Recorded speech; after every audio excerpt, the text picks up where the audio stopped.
샬롬 할렐루야. 요한계시록 20장 7절에서 11절입니다.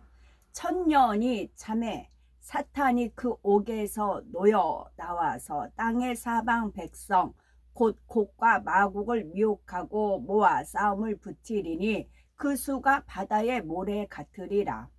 그들이 지면에 널리 퍼져 성도들의 진과 사랑하시는 성을 두루매 하늘에서 불이 내려와 그들을 태워버리고 또 그들을 미혹하는 마귀가 불과 유황못에 던져지니 거기는 그 짐승과 거짓 선지자도 있어 세세토록 밤낮 괴로움을 받으리라. 아멘. 요한계시록 강의 70번째 천년왕국 곡과 마곡입니다. 천년왕국 동안 이 땅에는 마치 그림 같은 삶이 펼쳐집니다. 처음에는 얼마 되지 않는 수로 시작을 했지만 아름다운 환경 속에 평안하게 살면서 참혹했던 7년 환란의 기억도 점차 멀어집니다. 점차 인구가 불어나 땅에 가득하지만 서로 다투거나 고통을 주는 일은 없고 생활고에 시달리는 일도 없지요. 사자와 어린 양이 함께 뛰어노는 세상에서 부족한 것 없이 평안하게 사는 것입니다. 그런데 이렇게 평안하게 살던 사람들이 천년이 마치고 사단이 무적행에서 잠시 풀려나면 순간에 미혹을 받아들이게 됩니다. 그전까지는 주어진 삶에 불만이 없었는데 이제는 교만과 시기, 질투, 미움, 혈기 등 악한 생각과 감정들이 요동합니다. 더 이상 영의 사람들을 섬기는 것이 싫어지고 자신들도 섬김 받기를 원하지요. 영의 사람들이 빛난 성에서 존경받고 사는 것처럼 자신들도 좋은 것을 누려보고 싶습니다. 이런 미혹을 먼저 받아들인 사람들은 먼저 자기 주변의 사람들에게 불만과 불평을 말하면서 또다시 미혹해 갑니다. 가족과 친구, 이웃에게 악한 생각을 전하여 그 세력을 규합하게 되고 이들은 순식간에 큰 무리를 만들게 되지요. 마치 전염성이 강한 질병에 감염되는 것처럼 사람들은 순식간에 악한 생각에 물들어 갑니다. 전화나 전파를 통해 서로 연락할 수는 없지만 말과 마찰을 통해서 연락하는 것만으로도 세계의 불평 세력들이 순식간에 연합하는 것입니다. 이렇게 해서 많은 사람들이 연합한 조직을 곡과 마곡이라 표현을 하지요. 곡과 마곡이란 말은 에스겔 38장에도 나옵니다. 그러나 본문에서는 에스겔서와 다른 의미입니다. 에스겔서에서 나온 내용은 장차 영적인 의미를 이해하시면 됩니다. 곧 육의 사람들이 연합하여 만든 조직, 단체라는 정도로 기억하시면 되겠고, 천년 왕국이 진행되면서 인구가 많아지면 이들도 나름대로 조직을 만들게 됩니다. 7년 환란 중에 살아남았던 육의 사람들은 이미 문명과 조직, 사회를 경험한 사람들입니다. 이들이 후손들에게도 조직에 대해서 전해주므로 천년 왕국 동안에도 이 땅의 사람들은 질서와 조직을 세울 수 있지요. 물론 주님과 영의 사람들의 주관 아래에 있기에 머리된 육의 사람들이 어떤 독재, 체제를 만들거나 하는 것은 아닙니다. 단지 육의 사람들 자체적으로도 규율과 질서 속에 통제되는 조직이 생기고 그들 중 머리급이 있다는 말이죠. 육의 사람들은 모두가 좋은 환경에 살지만 각자의 기질적인 차이가 있습니다. 체력이나 지혜, 달란트, 성품 등이 서로 다릅니다. 그 중에서도 상대적으로 뛰어난 사람들이 머리급으로 세워지게 되는 것입니다. 원수마귀 사단이 풀려나면 이런 머리급들로부터 표적으로 삼아 미혹합니다. 그들을 먼저 미혹하는 것이 영향력도 더 크고 미혹의 파급 효과도 더 확실하기 때문이지요. 이렇게 악한 생각을 받아들인 사람들은 가족으로, 민족으로, 대륙으로 결국 전 세계로 번져갑니다. 그 수가 바다물에 갔다 했으니 결과적으로 힘이 많은 사람들이 미혹에 넘어갔다는 것을 알 수가 있지요. 물론 육의 사람들 모두가 미혹을 받는 것은 아닙니다. 그들 중에서도 영의 사람들의 가르침을 기억하여 악한 사람들에게 동조하지 않는 경우도 있습니다. 그러나 생각보다 많은 사람들, 곧 반수 이상의 사람들이 미혹을 받아 결국 하나님을 대적하기에 이릅니다. 9절에 나온 대로 저희가 지면에 널리 퍼져 성도들의 진과 사랑하시는 성을 포위하는 것입니다. 성도들의 진과 사랑하시는 성. 사랑하시는 성이란 영의 사람들이 사는 성입니다. 성도들의 진에서 성도들이란 육의 사람들 중에서 미혹을 받아들이지 않고 믿음을 지키는 사람들을 말하지요. 사단의 미혹을 받은 육의 사람들은 영의 사람들을 비롯하여 자신들에게 동조하지 않은 육의 사람들까지 공격하려는 것입니다. 그들이 성을 공격한다고 해서 영의 사람들이 그들과 맞서 싸우는 것은 아닙니다. 수많은 육의 사람들이 몰려와 성을 포위하고 공격하려는 위기의 순간 하늘로부터 불이 내려와 그들을 소멸해 버리지요. 즉각적인 하나님의 심판이 임하는 것입니다. 불로 심판받은 육의 사람들은 지옥에 떨어지고 그들을 미혹했던 원수 마귀 사단도 다시 무저갱에 갇히게 됩니다. 원수 마귀 사단은 이제 다시는 나올 수 없고 영원히 무저갱에 갇혀있게 되는 것이지요. 이 미혹의 사건 속에서도 배신하지 않고 믿음을 지킨 육의 사람들은 구원을 받습니다. 다만 정상적인 인간 경작을 받은 것은 아니기에 더 좋은 천국에 들어가지는 못하고 낙원의 가장자리에 거하게 되지요. 그런데 10절에 보면 이상한 것이 있습니다. 또 저희를 미혹하는 마귀가 불과 유황못에 던지우니 거기는 그 짐승과 거짓 선지자도 있어 밤새도록 새새토록 밤낮 괴로움을 받으리라 했습니다. 불못, 유황못은 사람들 중에서 구원받지 못한 죄인들이 가는 곳입니다. 마귀는 사람이 아니오 악한 영이므로 불과 유황못이 아니라 무저갱에 떨어진다 했지요.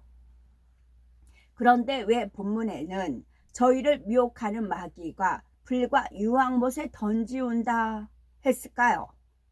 이는 실제 마귀를 말하는 것이 아니라 미혹받은 육의 사람들 중에서도 마귀의 역사를 직접적으로 받아 배신의 사건을 주동했던 사람들을 말합니다. 마귀에게 완전히 사로잡혀 마귀 짓을 했던 사람들이지요. 사람이 사단의 역사를 받아들이면 악한 생각을 하게 되고 마귀의 역사를 받아들이면 그 악한 생각이 악한 행동으로까지 나오게 됩니다. 그런데 단순히 마귀의 역사를 받는 것과 마귀가 완전히 주관해 버리는 것과는 정도의 차이가 있습니다.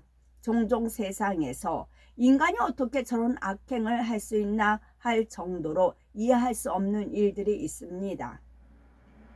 사람의 도리도 저버리고 양심이 조금이라도 있다면 행치 못할 범행들을 저지르는 것이지요.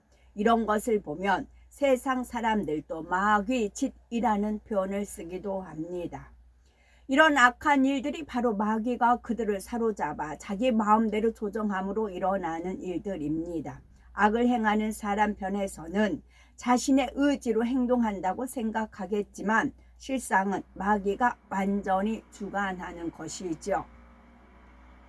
그래서 마귀가 직접 행동하는 것처럼 추악한 죄를 범하게 하는 것입니다. 천년 왕국 때도 앞장서서 배신을 선동하는 육의 사람들이 바로 이같이 마귀의 역사를 직접 받게 됩니다. 이렇게 마귀에게 직접적으로 조정받는 사람들이 불로 심판받아 불과 유황못에 던져진 것을 본문에서는 마귀라고 표현하고 있는 것이죠. 이렇게 해서 천년 왕국이 끝나고 나면 크고 흰 보호자 앞에서 본격적인 최후의 대심판이 시작됩니다. 영의 사람들은 천년 왕국이 시작할 때부터 육의 사람들에게 누누이 가르치고 당부하지요. 천년 동안은 평화롭게 살지만 때가 되면 원수마귀 사단이 풀려나게 된다. 그럴 때 절대 미혹받으면 안 된다. 원수마귀 사단의 미혹을 받아들이면 무서운 지옥에 떨어지게 된다. 끝까지 하나님을 섬기고 주님을 섬겨야 한다. 이렇게 거듭거듭 알려주지요. 또 육의 사람들 중에서도 일부는 예전에 인간 경작과 7년의 환란의 참상을 겪었고 천년 왕국이 얼마나 좋은지 잘 압니다. 주님께서 다스리시는 나라, 악이 없는 세상이 얼마나 행복한지 알지요. 또 직접 7년 환란을 체험 못한 후손들도 주님과 영의 사람들을 보고 천년 왕국의 평안을 누려보았습니다. 하나님의 말씀이 다 참인 것도 압니다. 그러니 영의 사람들에게서 가르침을 받을 때는 명심하겠다고 미혹받지 않겠다고 다짐하지요. 그런데도 불구하고 어떻게 절반이 넘는 사람들이 미혹을 받아서 배신하게 되는 것일까요? 마치 정답을 미리 다 알려주고 시험을 보는데도 낙제하는 경우와 마찬가지입니다. 혹시 우리 중에는 참 이해가 안 간다, 나 같으면 절대 미혹받지 않을 텐데 라고 생각할 수도 있겠지요. 또 하나님께서 그냥 경작을 마치시면 될 텐데 굳이 심판 전에 이 천년 왕국을 두셔서 많은 사람들이 멸망으로 가게 하시나 라고 의문을 가지는 경우도 생길 수 있겠죠. 그러나 우리 하나님께서 어떤 일을 이루실 때는 의미 없이 이루시는 것이 없습니다. 반드시 공의와 사랑 속에서 나타내야 하는 뜻과 섭리가 있으시기에 하나하나의 과정들을 엮어 나가시지요. 그러면 첫 번째 질문에서 답을 보면 육의 사람들은 그토록 진리를 보고 들었는데도 왜 사단의 미혹을 받게 되었을까요? 이것을 이해하려면 아담과 하와가 선악과를 따먹는 과정을 한번 생각해 보면 됩니다. 많은 사람들은 아담이 선악과를 따먹은 것을 잘 이해하지 못합니다. 그렇게 좋은 환경에서 행복하게 살면서 왜 선악과를 따먹었을까? 나 같으면 절대 안 그랬을 텐데 라고 하지요. 아무것도 부족함이 없었는데도 사단의 사주를 받은 뱀이 미혹하자 아담과 하와는 그 미혹을 받아들입니다. 뱀은 선악과를 따 먹으면 죽는 것이 아니라 하나님처럼 될 것이라고 미혹했지요. 이런 말에 귀가 쏠깃하니 결국 하나님의 경고를 무시하게 되고 선악과를 따 먹게 되었던 것입니다. 아담과 하와의 아들 가인도 마찬가지입니다. 아담이 자녀들에게 자신이 알고 있는 일들을 얼마나 세세하게 가르쳐 주었겠습니까? 내가 하나님의 뜻에 불순종해서 이렇게 육의 사람이 되었다. 슬픔과 고통, 사망이 있는 삶을 살게 되었다. 너희는 반드시 하나님의 뜻에 순종해야 한다. 이렇게 당부하게 되지요. 또 하나님께서 받으시는 제사는 피의 제사이니 반드시 짐승을 잡아 피의 제사를 드려라 하고 가르쳤을 것입니다. 그런데도 가인은 듣지 않고 자기가 원하는 대로 땅의 소산을 드렸지요. 그 제사를 하나님께서 받지 않으시자 돌이키는 것이 아니라 오히려 불만을 갖지요. 하나님께서는 이때도 긍휼히 여기셔서 그 마음이 악한 것을 깨우쳐 주시고 하나님의 뜻대로 행하도록 권면하십니다. 그런데도 가인은 여전히 돌이키지 않고 오히려 하나님께 사랑받는 동생을 시기하여 동생을 죽이기에 이릅니다. 오늘날 하나님을 믿는다는 성도들 중에서도 이 가인처럼 행하는 사람들이 많습니다. 육의 제사를 드리면서 곧 진리를 아무리 들어도 행치 않으면서 왜 하나님께서 응답해 주지 않으시나, 왜 나에게는 이렇게 축복이 없나 원망하지요. 하나님의 역사를 체험하고 나름대로 열심히 신앙생활 한다 하던 사람들도 결정적인 순간에는 진리를 벗어나기도 합니다. 비유를 들어서 직장에서 미혹이 옵니다. 직장에서 딱 한 번만 우상 앞에 절하면 승진도 할 수 있고 크게 보너스도 받는데, 반대로 절하지 않으면 사장님의 미움을 사서 직장에서 쫓겨날 수도 있지요. 그럴 때 나는 아무리 어려운 상황이라도 하나님 앞에서 범죄할 수는 없다 하시겠습니까? 그럴 분도 있지만, 하나님 직장에서 쫓겨나면 이 나이에 취업할 곳도 없고 가족들은 어찌합니까? 내가 우상을 섬기는 것이 아니라 그냥 절만 한번 하겠습니다. 그 대신 보너스를 받으면 헌금도 많이 하고 구제도 하겠으니 이해해 주세요. 이런 경우도 있겠죠. 결국 가인처럼 육의 제사를 드리는 것입니다. 또 가룟 유다는 어떠합니까? 유다는 예수님의 제자로 부름받아 늘 진리를 듣고 배웠습니다. 예수님께서 죽은 자를 살리시는 것도 봤고 물 위를 걸으시는 것도 봤지요. 그런데도 결국 사단의 미혹을 받아들이니 예수님을 배신하여 팔게 됩니다. 천년 왕국 때도 마찬가지입니다. 아무리 진리를 듣고 또 들었어도 자기 스스로 마음을 지키지 않고 사단의 미혹을 받아들이면 이렇게 됩니다. 그전까지는 순한 양처럼 살았던 사람들도 순식간에 하나님을 대적하고 악을 행해 나가게 되는 것이지요. 천년 왕국에 대한 두 번째 질문, 왜 하나님께서는 굳이 이 끝 지점에 천년 왕국을 두셨을까요? 인간 경작이 끝났으니 곧장 심판을 하면 되실 텐데 천년 왕국의 과정을 거치는 이유는 무엇일까요? 이는 이제 경작을 마무리하는 시점에 와서 하나님께서 인간을 경작하실 수밖에 없었던 이유를 다시 한번 확인시켜 주시는 것입니다. 물론 6일 동안 창조하시고 하루를 안식하신 것처럼 6천년의 경작을 마치고 1000년 동안 안식하시는 의미도 있습니다. 또 우리가 경작받은 지구에 미련이 남지 않도록 두루두루 돌아보게 하시는 의미도 있습니다. 또 이와 더불어 2000년 왕국에 담긴 중요한 섭리는 참 자녀를 얻기 위해서는 상대성을 체험하게 하는 인간 경작의 과정이 반드시 필요하다는 사실을 보여주시려는 것입니다. 사람이 어떤 것이 좋다고 진정으로 느끼고 자발적으로 그것을 택하기 위해서는 상대적으로 좋지 않은 것을 체험해 봐야 합니다. 그 제약으로 인해 오는 고통을 체험해 봐야 진정으로 선과 진리가 좋다는 것을 깨닫고 스스로 진리를 택할 수 있다는 말입니다. 아담은 에덴 동산 안에서 부족한 것이 없었습니다. 그러나 자신이 누리는 모든 것이 얼마나 행복하고 감사한 것인지도 몰랐지요. 자신이 배운 진리의 지식이 얼마나 가치 있는 것인지도 깨닫지 못했습니다.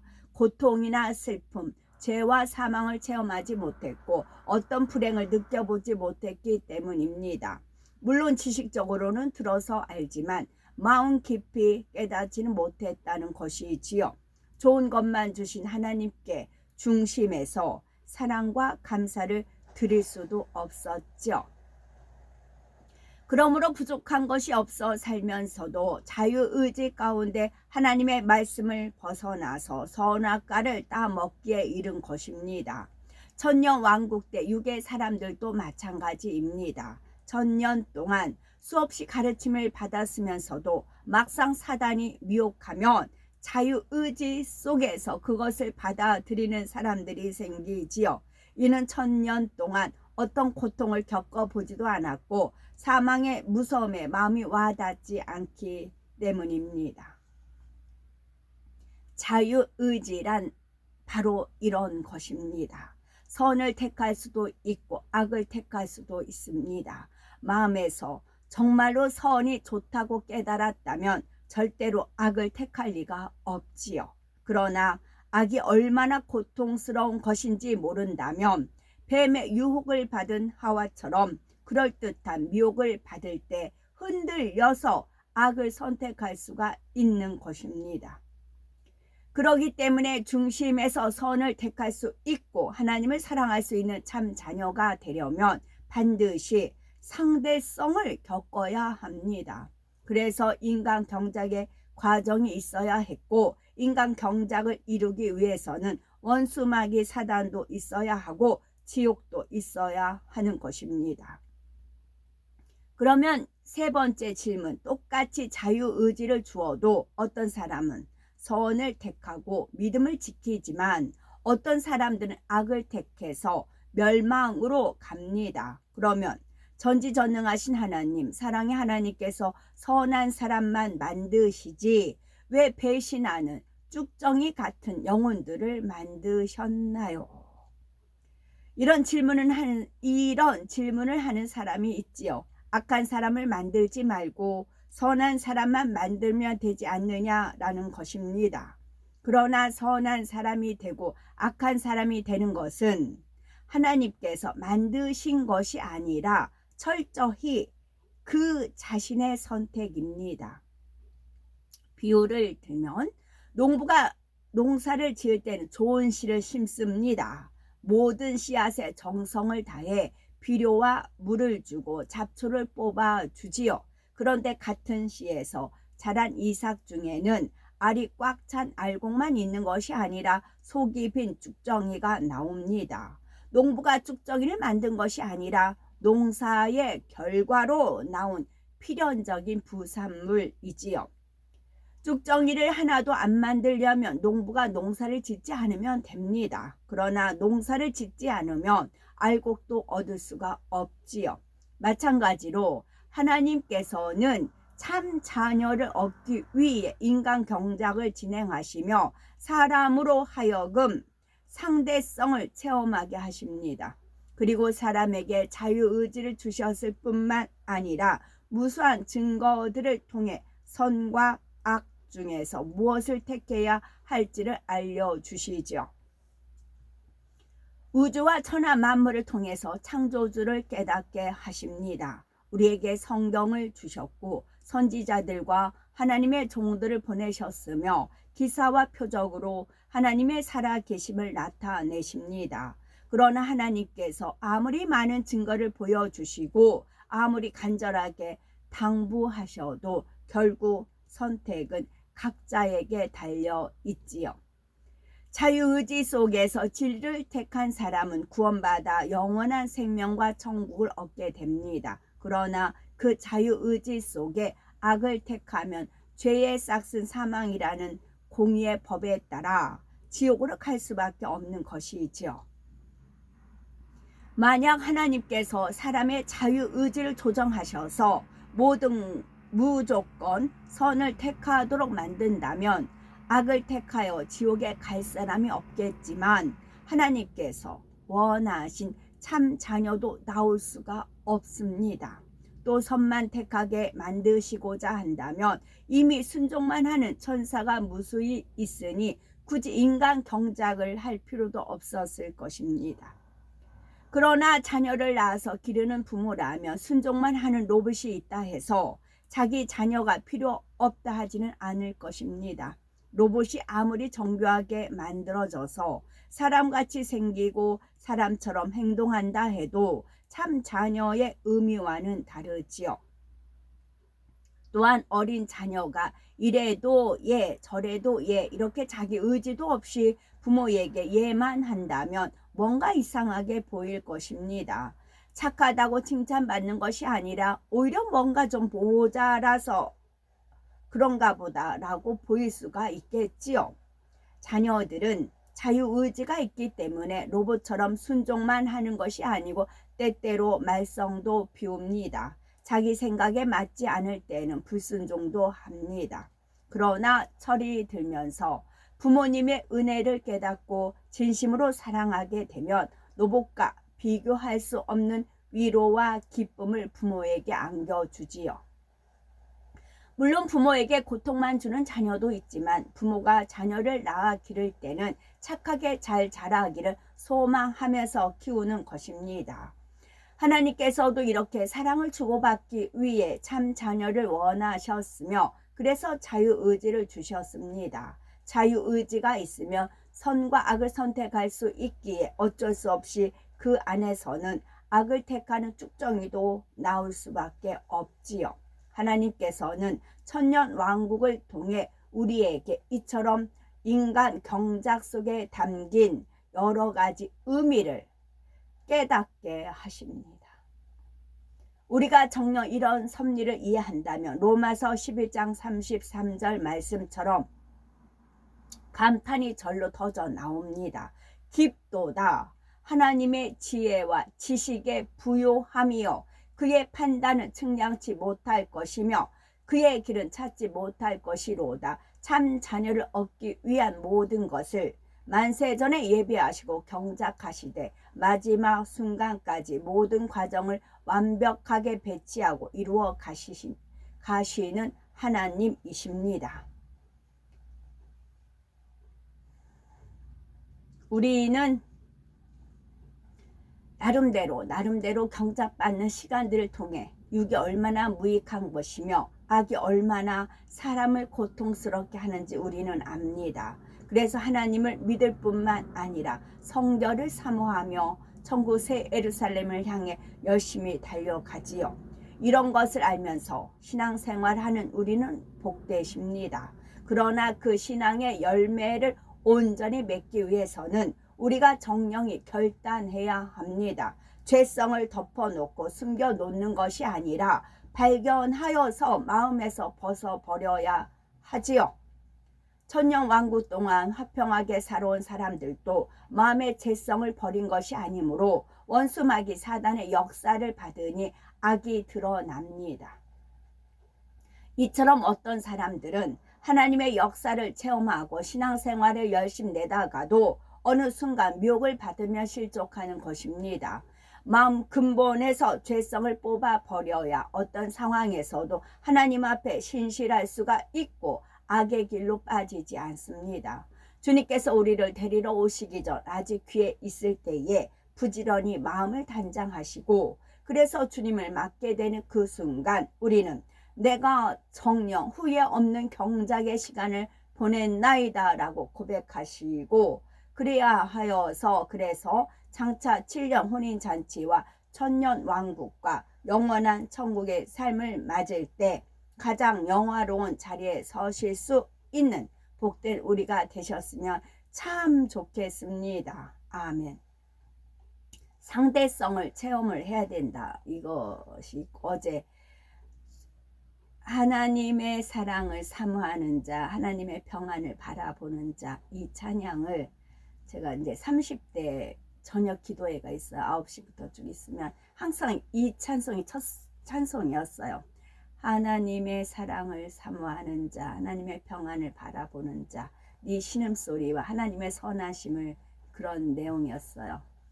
그럴 때마다 항상 저는 이제 울 수밖에 없었어요. 하나님의 사랑을 사모하니까. 만약에 제가 유복하고 부모의 사랑과 형제 자매의 사랑과 은총과 받은 컸어요. 그러면 사랑의 귀중함을 몰라요. 근데 전혀 사랑을 못 받고 컸잖아요. 뭐 결혼해서도 마찬가지. 그런데 이제 하나님을 사랑하고 이웃을 님과 같이 사랑하라 했는데 그 사랑이라는 자체를 모르는 겁니다. 그 사랑이 있어야 하나님 말씀대로 준행하고 또 저는 이 성결 말씀을 들었기 때문에 우리가 마음에 일구어진 사랑만 올라간다고 알고 있으니까. 근데 사랑이 없으니까 하나님의 사랑을 사모하는 자, 하나님의 평안을 바라보는 자, 이 찬양이 얼마만에 부르는가. 어제 그걸 부르면서 그 시절에 갔던 걸로 이끄세요. 네가 얼마나 나한테 이 찬양을 한 절 한 절 마음에 품고 소원을 품고 올렸더냐. 그랬는데 지금 어때요? 이루어졌다고요. 믿음으로 구하니까 이루어졌다는 거죠. 이게 뭐예요? 상대성이에요. 지금 그때가 25년 전이잖아요. 그때 시점 변함이 없다고. 하나님 이걸 원하시는 겁니다. 천국 가서도 마찬가지고 천년왕국 가서도 마찬가지예요. 이게 자기가 변하지 않는 영으로 이루어지면 언제든지 이 상황에 가면 그 향이 나와요. 그러면 하나님과 나와의 스토리가 있잖아요. 그러면 하나님도 행복하고 나도 행복하고, 하나님께서는 먼 훗날 이 아이가 그렇게 한 절 한 절을 마음에 품고 기도를 올렸는데 하나님의 선하심을 닮아가는 자, 하나님의 선하심이 어떠한지 그 선하심 그렇게 사모했는데 하나님의 선하심을 하나하나 알아가고 배워가고 본받으려고 하고 이런 그런 과정들, 그게 귀하고 하나님 보시기에도 귀하다는 겁니다. 그래서 오늘도 선 속에 진리 속에 살아가기 바랍니다. 아멘.